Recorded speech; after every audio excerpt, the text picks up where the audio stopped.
Yo les petits potes, j'espère que ça va bien. Aujourd'hui je suis très heureuse de vous retrouver pour une vidéo qui m'a été inspirée par Cynthia Dulude. Je vous mettrai de toute façon sa vidéo en barre d'infos. Mais c'est une vidéo où je vais partager avec vous les erreurs beauté que j'ai faites, voire les erreurs beauté que je fais encore. Donc j'ai trouvé pas mal de choses, ça n'a pas été très difficile à trouver. Mais juste avant ça, encore une fois, comme je l'ai dit dans ma précédente vidéo, je suis un peu désolée si en ce moment je suis pas la plus présente du monde sur YouTube, je suis beaucoup plus sur Insta. Comme je vous l'avais dit, en fait je cherche un appartement à acheter et je l'ai trouvé, donc c'est génial. Je crois quelques jours après avoir posté la vidéo où justement je vous dis je suis un peu longue parce qu'en ce moment je cherche un appart. Ben genre j'ai visité un appartement, j'ai fait une offre et ça a été ok. Je suis trop excitée, je pense que je vous intégrerai un peu à ce processus. Je vous montrerai un peu tout ça, même si de base je suis pas du tout, mais alors absolument pas intéressée par la déco et tout. Moi les vidéos vlog déménagement, je m'en carre. C'est mon appartement donc forcément ça me tient un peu plus à cœur. Donc je vais essayer de partager tout ça avec vous. Bref, sans plus tarder, si le sujet de la vidéo vous intéresse, je vous laisse avec la suite. Alors la première erreur beauté dont j'aimerais vous parler, et c'est quelque chose que je fais toujours actuellement, et ce qui est drôle c'est que je vous donne sans cesse le conseil inverse. Il s'agit de ne pas mettre de protection solaire. Force est de constater, je suis plutôt pâle de peau, je me protège très peu. Alors après pour ma défense, je ne m'expose pas non plus, c'est-à-dire que oui effectivement l'été je sors, je ne reste pas chez moi, je ne suis pas un vampire et lorsque je vais dehors je ne suis pas là comme ça avec mon ombrelle. Cependant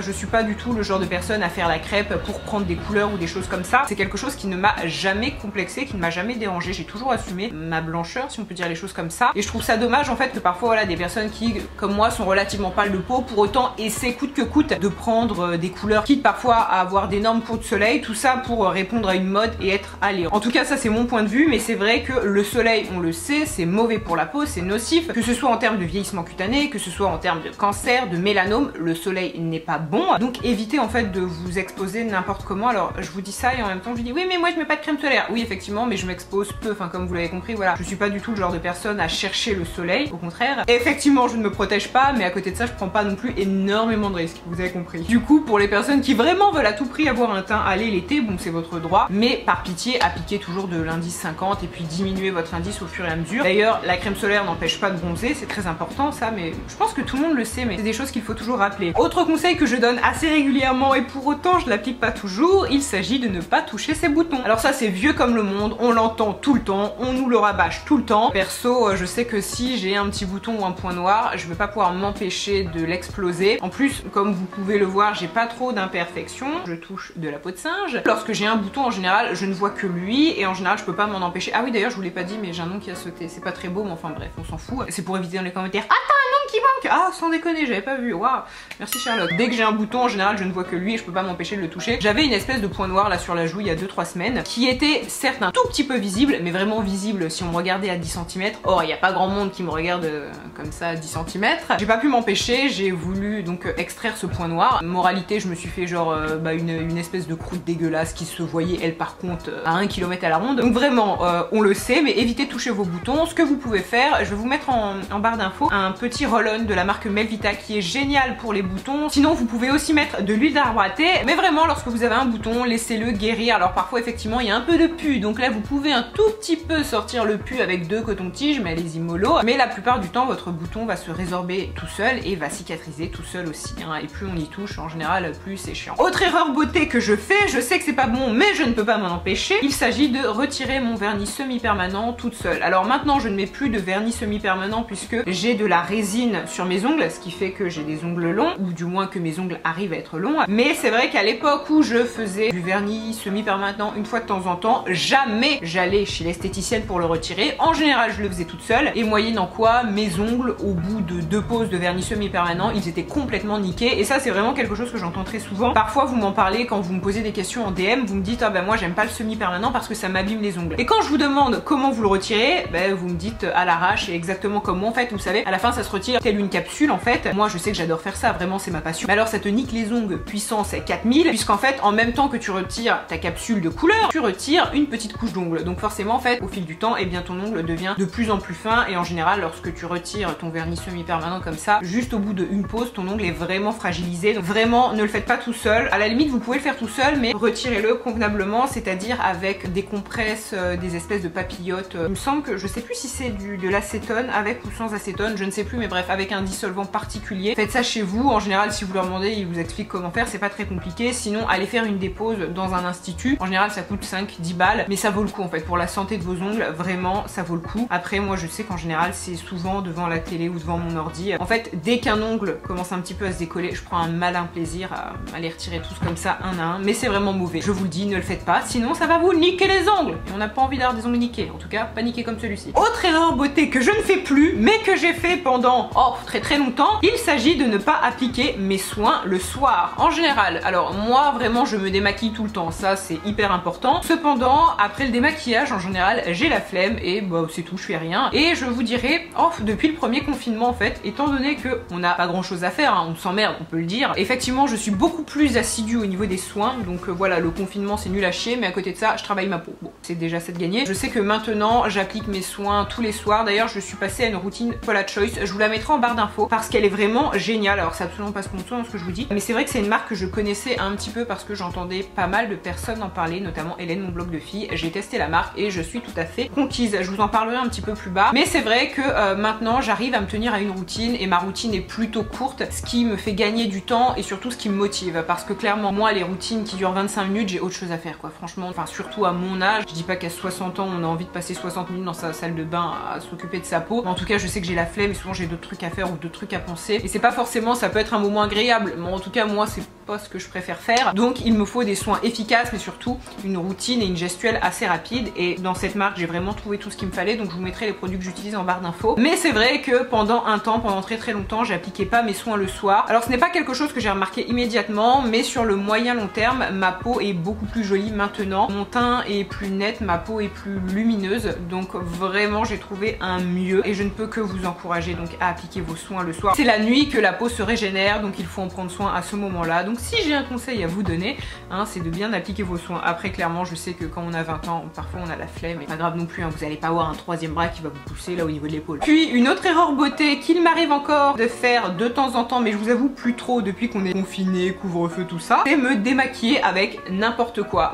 Il est vrai, lorsque les soirées existaient encore et tout, si je découchais, si je dormais ailleurs que chez moi, j'allais chez quelqu'un voilà qui a pas de démaquillant, vraiment j'étais prête à me démaquiller avec n'importe quoi, mais limite avec un tractopelle, il fallait juste que je retire ce que j'avais sur le visage. Pour moi c'était impensable genre d'aller me coucher si j'étais pas démaquillée. Je suis contente d'avoir ce réflexe là parce que je vois pas mal de personnes dormir maquillées et alors ça les filles, les garçons, les extraterrestres, peu importe qui me regardent, vraiment faites pas ça, c'est dégueulasse pour votre peau, c'est vraiment dégueulasse. À la limite, il vaut mieux ne jamais se maquiller, mais c'est même pas, oui, il vaut mieux ne jamais se maquiller que se maquiller de temps en temps, puis se démaquiller de temps en temps, parce que c'est la pire chose à faire. Mais vraiment, je crois que j'ai dû me démaquiller, enfin oublier de me démaquiller dans ma vie peut-être 3 fois. Mais je vous jure 3 fois, parce que vraiment c'est le truc que je supporte pas. J'ai parfois utilisé du liquide vaisselle, du savon pour les mains, de l'huile, je veux dire de l'huile d'olive ou des trucs comme ça pour la salade quoi. Limite je suis prête à me démaquiller avec de la maillot, hein. Vraiment si t'as que ça je suis chaud. Donc ce que je fais maintenant, j'ai parfois des petites lingettes sur moi. Alors c'est pas la meilleure façon de se démaquiller, on est d'accord, mais c'est toujours mieux qu'un pot de mayonnaise, je vous jure. Ou alors sinon tout ce qui est eau micellaire, parfois je les prends en format voyage, je glisse ça dans mon sac et comme ça si j'ai un imprévu, bah, je peux utiliser mon eau micellaire. C'est pas forcément les meilleures façons de se démaquiller, pour moi l'huile démaquillante c'est le mieux, mais je trouve que c'est déjà mieux hein, qu'utiliser par exemple du liquide vaisselle. J'ai testé le pec citron, je vous assure c'est pas ouf. Autre erreur beauté que je ne fais plus mais que j'ai fait pendant un bon moment, c'est dormir les cheveux mouillés. Pourquoi c'est pas bon? Je pourrais pas vous dire exactement, tout ce que j'ai remarqué en fait c'est que quand je m'endors les cheveux mouillés, le lendemain mes cheveux ils sont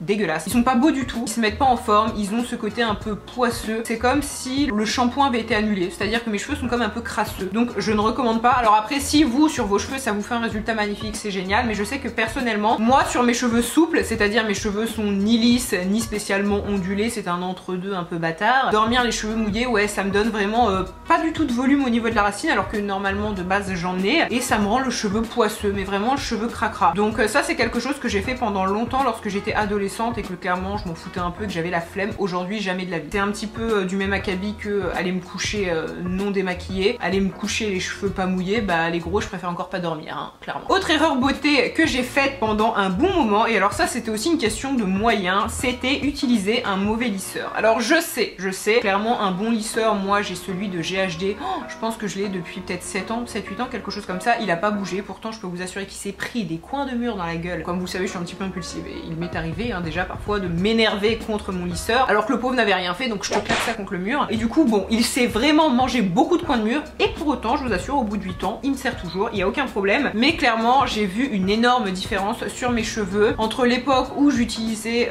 des lisseurs un peu bas de gamme qu'on trouve en grande surface à 30 balles, genre Babyliss et autres, et à partir du moment où j'ai utilisé le GHD. Alors sans pour autant utiliser le GHD qui a quand même un coût, je pense qu'on trouve des intermédiaires qui sont très bien, qui respectent mieux le cheveu. En plus de ça, si vous avez un lisseur un peu bas de gamme comme ça qui a pas mal d'années, dites-vous que les bas de gamme d'aujourd'hui sont quand même beaucoup mieux et protègent mieux vos cheveux que les bas de gamme de 2010. Ça en tout cas c'est une vraie différence que j'ai vue, notamment sur mes longueurs, sur mes cheveux en fait qui avaient tendance un petit peu mes pointes à se dédoubler, ça faisait des fourches, tout ça. À partir du moment où j'ai utilisé un meilleur lisseur, j'ai vu vraiment une différence. Donc ça vaut le coup d'investir, surtout que dites-vous, effectivement ça peut coûter une certaine somme au début, mais vous allez garder l'appareil pendant des années.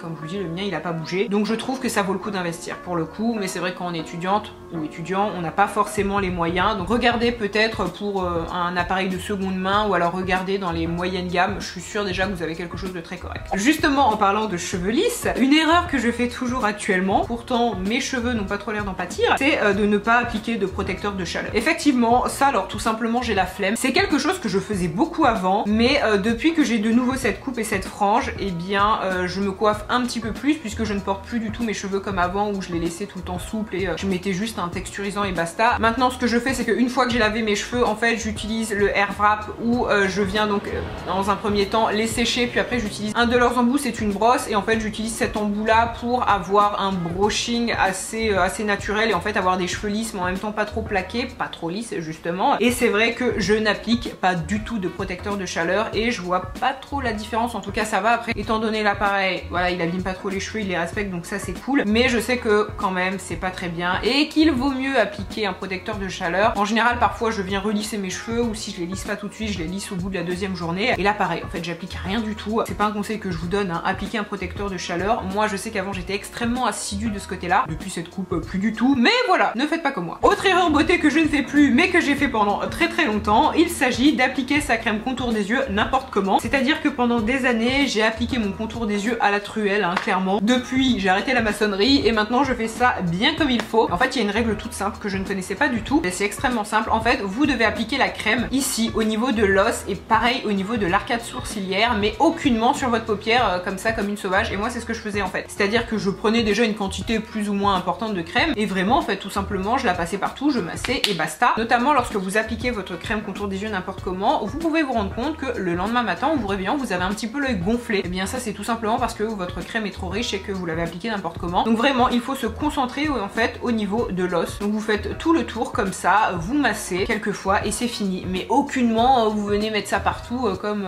vous étalerez de la mayonnaise sur votre pain. Bon, on n'étale pas vraiment de la mayonnaise sur son pain, mais t'as capté l'idée, hein, voilà. Ça faut le faire avec un peu de délicatesse. C'est pas mon mot préféré, je suis pas très délicate dans la vie, mais pour les yeux j'essaie parce que merde c'est fragile les yeux. Justement une autre erreur que j'ai faite pendant très longtemps, alors je la fais toujours de temps en temps mais du moins j'essaie de faire attention, c'est en fait appliquer ses soins avec la mauvaise gestuelle. Donc le contour des yeux, je viens de vous expliquer. Une fois j'avais été dans une espèce de séminaire, c'était avec Clarins il me semble. Chaque marque ou presque a un petit peu son protocole de soins et vous explique la gestuelle qui va avec. Cependant on s'entend qu'il y a un consensus général pour dire qu'il faut appliquer ses soins avec premièrement de la douceur et avec délicatesse, et qu'au niveau des mouvements en fait il faut que ce soit des mouvements qui vont vers le bas, vers le haut, c'est-à-dire pour contrer la gravité, hein, puisque la gravité fait que tout se casse la gueule, et ben là nous c'est le contraire, on veut tout rehausser. Dépendamment des marques et des produits, en général on peut avoir une gestuelle très adaptée et très ciblée. Il faut toujours appliquer ses soins comme ceci. Moi très honnêtement je le fais quand ça me chante, c'est-à-dire pas souvent parce que j'y pense pas spécialement. En général bon voilà, j'ai des gestes un petit peu brusques, mais avec le temps j'essaie quand même de faire un peu plus attention. Et pareil hein, votre visage, la peau de votre visage c'est quelque chose de fragile, notamment au niveau des yeux, tout ça, la peau est fine, donc allez-y doucement, appliquez vos soins comme ça plutôt que comme ça un peu à la va-vite, ce que je fais de temps en temps, mais encore une fois c'est pas bon. Et en fait une des filles qui parlait du coup de la marque Clarins, qu'elle avait un certain âge, elle devait je sais pas avoir peut-être 50 ans, qu'elle avait vraiment vu une différence dans sa façon d'appliquer les soins. Alors après bien sûr hein, il y a la génétique qui rentre en ligne de compte, on n'a pas tous les mêmes gènes, malheureusement ou heureusement je ne sais pas, mais voilà il y a des personnes qui vont être plutôt chanceuses, hein, Dame Nature a été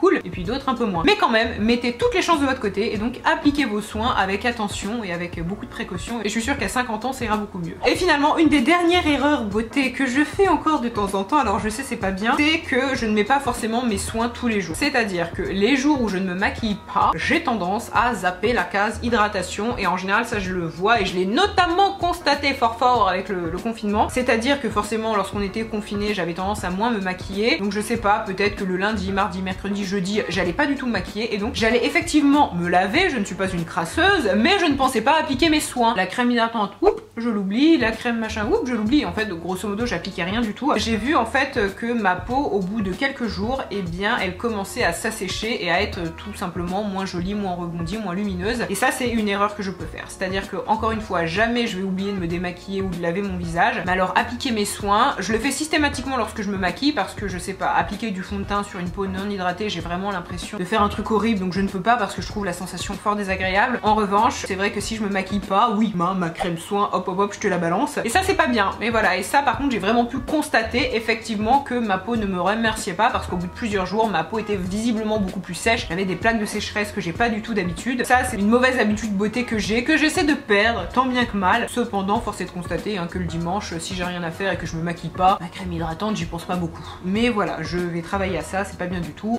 Vilaine Alison, je vous jure, maintenant je vais faire attention. Bref, sur ces bonnes paroles, j'espère que cette vidéo vous a plu. N'hésitez pas à me dire vous dans les commentaires les erreurs beauté que vous faites encore ou que vous avez fait. Ça m'intéresse, je trouve ça hyper rigolo. J'espère que cette vidéo vous a plu. Moi je vous embrasse très fort et puis surtout je vous dis à très bientôt. Bye.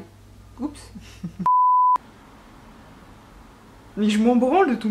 Vraiment, je m'en branle. De cette putain de con là, je m'en branle. Il est moche en plus. Vraiment, je like. C'est par pitié. Dégage. Sac à merde. Il est moche en plus, je le déteste.